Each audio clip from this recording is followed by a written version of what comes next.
جابر ابن عبداللہ رضی اللہ عنہ سے مروی ہے کہ جب نبی صلی اللہ علیہ وسلم نے حج کا ارادہ کیا تو لوگوں میں اس کا اعلان کیا گیا، پس لوگ جمع ہوئے، پس آپ صلی اللہ علیہ وسلم بیدہ پر تشریف لائے تو آپ علیہ السلام نے احرام باندھا، اور حضرت عبداللہ ابن عمر رضی اللہ عنہما جب حج یا عمرے کے لیے چلے اور بیدہ ٹیلے پر چڑھے تو فرمایا یہی بیدہ ہے جس کے بارے میں رسول اللہ صلی اللہ علیہ وسلم کی طرف غلط بات منسوب کرتے ہو۔ بخدا آپ صلی اللہ علیہ وسلم نے احرام بیدہ سے نہیں بلکہ مسجد کے پاس درخت کے قریب باندھا تھا، اور آپ علیہ السلام نے 10 ہجری میں حج کا ارادہ فرمایا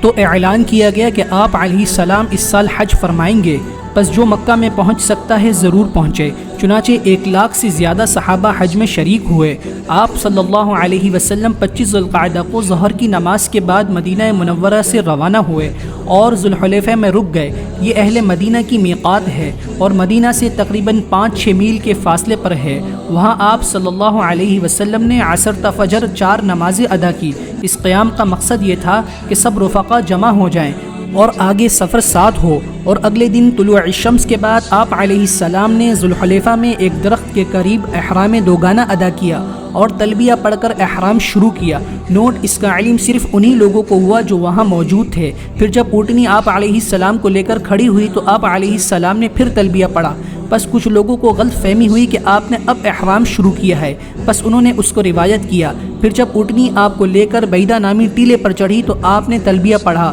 تو جنہوں نے یہ تلبیہ سنا تو انہوں نے اسی کو پہلا تلبیہ سمجھا اور یہ بیان کرنا شروع کر دیا، مگر صحیح بات یہ ہے کہ آپ علیہ السلام نے درخت کے قریب مسجد کے پاس احرام شروع کیا، اسی لیے ابن عمر رضی اللہ عنہما نے ان کا رد کیا ہے۔